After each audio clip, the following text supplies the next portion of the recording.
Over the last couple of weeks, I've been using the Motorola Nexus 6 as my main phone. Today I decided to talk about the specifications of the phone and review them to let people know if it is worth buying. This is the Nexus 6 specs video. Hello everyone, my name is Matt and this is Real World Review. What I'm going to do is go over the specs of the phone, and at the end I will score the phone based on my personal experiences as a user and cell phone repairman. If you have any questions, leave them in the comment section or on Twitter at MattofRWR. Let's get started. To start, our first category is the outside hardware. Let's start with the display. The display is a 5.9-inch AMOLED screen with a resolution of 1440 by 2560, totaling 493 pixels per inch. The maximum screen brightness is low at roughly 270 nits, but it feels brighter than that. The front has Corning Gorilla Glass 3, making the front scratch resistant. The screen to body ratio is about 74%, but for good reasons. The screen ratio is 16:9, which is also a good thing. Let's talk about the rest of the front. We start at the top where the earpiece and the sensors are. There is a speaker grill looking thing that covers the earpiece and doubles as a loudspeaker. There is also an LED light in the middle that is disabled by default. To the right of this is the small 2 megapixel front camera. To the left of that is a proximity and ambient light sensor. On the bottom portion there's another speaker grill along with another loudspeaker. This means that the phone has stereo speakers. There's also 2 microphones in the grill, which I find pretty interesting. Moving on to the frame. On the bottom there is a reverse micro USB port along with 2 antenna lines. On the right side there is a power button and 2 volume buttons. On the left side there is nothing but 2 antenna lines. And on the top there is a headset jack and a SIM card tray. On the back of the device is a 13 megapixel camera along with a dual LED ring flash unit. Under the plastic back are 2 more microphones on the top and on the bottom of the phone. That's 4 microphones, which is more than the iPhone X.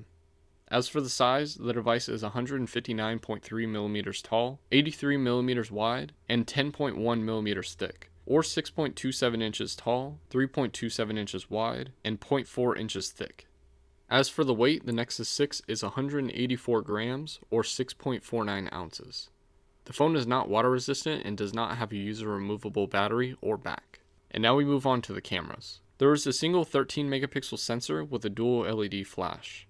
The aperture is f2.0 and this camera has optical image stabilization. The phone supports different camera features like panorama, photosphere, and lens blur. The rear camera can also record video in a couple of ways. You can record 4K, 1080p, and 720p at 30 frames per second only, and slow motion cannot be captured on this phone as far as I know. The front camera is a 2 megapixel sensor with the aperture of f2.2. It allows for a max of 1080p recording at 30 frames per second. The next category is the inside hardware. As usual, we start with the processor. The processor in this phone is a 32-bit Qualcomm Snapdragon 805 chip. It is a 28nm quad-core processor with 4 cores running at 2.7 GHz.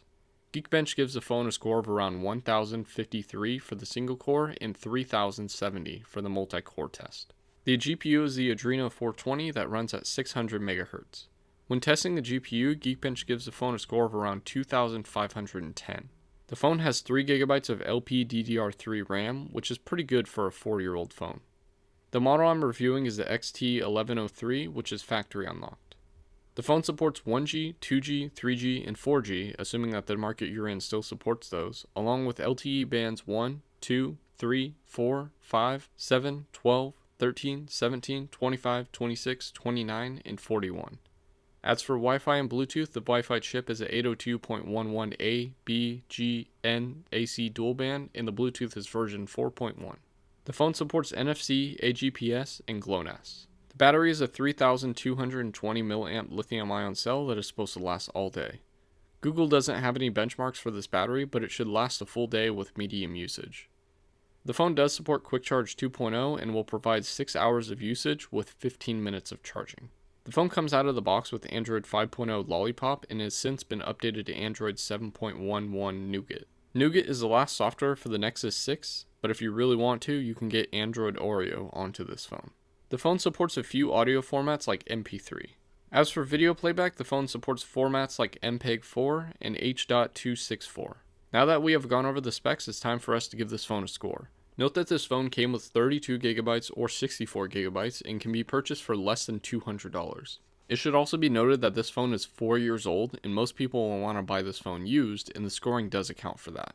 Let's start with the frame. The phone is made out of glass and metal with a little bit of plastic. The front is mainly glass while the back is plastic. The screen is a flat AMOLED display. Above and below that are speaker grill strips that cover the dual speaker setup. There is a very small LED for notifications, but by default this is disabled because of the ambient display. As for bending, it shouldn't be an issue, but it is possible if you try hard enough. The camera lens is glass, but it doesn't protrude at all, which is pretty cool. The phone is very large, even to this day. The screen is wide, and I think that is what makes this phone amazing. It feels more like you're typing on a small tablet rather than a tall sliver like the Samsung S8 or the Samsung S9. At least I think it's a good thing. The side buttons are all on one side, and it's fairly easy to figure out which ones are which. Personally, I think this is one of Motorola's best designs, which came from the Moto X 2nd generation. It is a timeless design, and I wish Motorola would make more phones like this. This is a risk that I appreciate.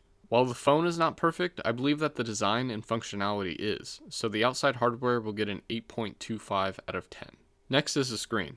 The screen is a 6-inch AMOLED display at 1440p, which seems normal now, but it was a huge thing back in 2014. This was before notches and taller 18:9 screens. I always thought that this screen was beautiful, and it even looks better than the Nexus 6P, at least in my opinion. There are tests that prove that this screen isn't as bright as I think it is, but in the real world testing, I always thought that the screen was actually pretty bright. While images don't come out as nice as newer Samsung phones, I still believe that this screen makes images look way nicer than LCD screens do. There is something about this screen that makes everything just look amazing, but it does make sense to say that the screen is a little bit dark. In that sense, I believe that the screen is geared towards making darker images look nicer. Sure, there are issues with screen burn, but generally these screens hold up pretty well and have a higher tolerance for still images. Even to this day, the screen looks just as nice as when I bought the phone years ago, so I will give it a 7.5 out of 10. Next is the inside hardware. The Snapdragon 805 processor was the top of the line in 2014, and it struggles in 2018. With pretty much stock Android, the phone was one of the fastest phones out there, but it lags with Android 7.1.1.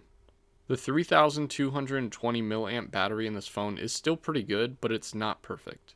When new, this battery lasted a long time, but now it's somewhat difficult to last through the day. Still, it isn't as bad as the Nexus 5X. The phone does have dual speakers, but they're alright. They're not as bad as the Nexus 6P, but the speakers aren't anything to really brag about. Still, in 2014, these speakers were a game changer. This phone has a headset jack, which was a no-brainer back in 2014, but in 2017, it's kind of uncommon. The phone doesn't support a memory card, but back in the day, 32GB and 64GB was a generous option. The phone gets warm after normal usage, but that might be because of the age of the battery. When I bought one of these phones new back in 2015, I don't remember the phone getting too warm. The phone is splash resistant rather than being water resistant, but it's not too impressive. This just means that the phone has a water repellent coating, but it easily can get damaged by liquid if it gets into the phone. This was the third and last Nexus device to support wireless charging, and I don't know why. It's not crazy fast, but it does work. This phone came out when RAM didn't mean too much, but even today it switches apps with ease, except for large applications. Overall, the phone gets a 7 out of 10 for the inside hardware. Next is the camera. The camera is good on this phone, don't get me wrong, but it doesn't capture images like most phones nowadays. Sure, this makes sense because the phone is almost 4 years old, but I don't know, you could be the judge. It may have been because of the image processing, or for me evaluating the images on my phone, but it still looks decent for a 13 megapixel camera. This is actually the same camera that they used in the 2016 Motorola Moto Z, which is kind of sad. This is not a huge disappointment on the Nexus 6, but the images don't look as bright as I would want them to be. While dark images were hard to capture, some low light images came out looking pretty good. The stock camera is somewhat basic, but it does have panorama, photosphere, and lens blur, which is way more than the Razer phone does. In short, photosphere is a 360 picture of your environment, which was pretty cool back in the day, but now it's kind of like a novelty feature. Lens blur is essentially a makeshift portrait mode, which it actually comes out looking good. Well, some pictures. The lack of slow motion isn't huge, but it is weird since the iPhone 5S came out a year before this phone, and that one had slow motion video. The front camera is nothing special at a basic 2 megapixels. This will be fine for video chat, but nothing more. While the camera isn't anything to brag about, it still works pretty good today, and I have to respect that. As for the score, I would say that the Nexus 6 gets a 6.75 out of 10. Nexus is software. Sure, the phone is stock Android, but like the Nexus 6P, it's still missing some features like nightlight. Also, this phone is maxed out at Android 7.1.1. With this said, rooting and ROMing this phone is super easy. There aren't any standout features like the Pixel devices. Rather than give you a bunch of gimmicks, Google just gives you pure Android, and I can respect that. Sure, there's no tap to wake, but there's an ambient display which works pretty good. There's not really much to say about this phone's software. This phone is probably at the end of its updates because I don't know any other 32-bit devices that still support Android 8.0 Oreo. Still, Android 7.1.1 is pretty good considering that there still are some flagship phones that don't even have Android 8.0. The software never gets put into the scoring, but it will still get a decent 8.25 out of 10. The last score is a future-proofing score. As you may guess, this phone isn't going to do that well, and that's okay. This phone is 4 years old, but it came with either 32 or 64 gigabytes of storage, along with having a huge 2K AMOLED display. There are a few things in this phone that fit in 2018, but you can definitely tell that this phone is old. Given the age, the phone holds up pretty well. There are normal issues like screen burn-in and battery life, but that's really it. There aren't any major failures that can happen on this phone without physical damage, and that's a really good thing. Sure, the battery is large, but the components in this phone are not efficient enough to make the phone last longer than a day. The bottom port is micro USB, which is expected, but wireless charging is not. Sure, it isn't fast wireless charging, but the fact that it has wireless charging is awesome. It also has a headset jack, which is pretty rare in 2018. The processor is already showing its age, but it isn't terrible. It does lag a little bit, but what do you expect for a 4-year-old processor? The 3GB of RAM is nice, but most apps load at their own pace. It's hard to say that this phone is future-proof when it's already past its end-of-life date. Overall, I would say that this phone is not future-proof and gets a 5.75 out of 10. Add up the scores and you get a 35.25 out of 50, or 70.5%. Honestly, I miss these type of phones. The Nexus line was amazing, and I wish that Google kept it. It was cool that Google gave HTC, Samsung, Motorola, LG, and Huawei chances to make the Nexus phones. Google is doing better with the Pixel line, but still, this phone has optical image stabilization, wireless charging, dual front-facing speakers, and a timeless design when compared to the Pixel and Pixel XL. This is probably going to be one of the phones that I will keep forever, to remind me of how good phones were back in the day. Back in the Nexus days. And that's it. Let me know what else you want me to review in the comment section below or on Twitter @MattofRWR. And I got a question for you. What was your favorite Nexus device? Let me know and feel free to follow me on the social media listed above. Also subscribe to my channel so you can see the basics video. Every sub helps. Thanks for watching.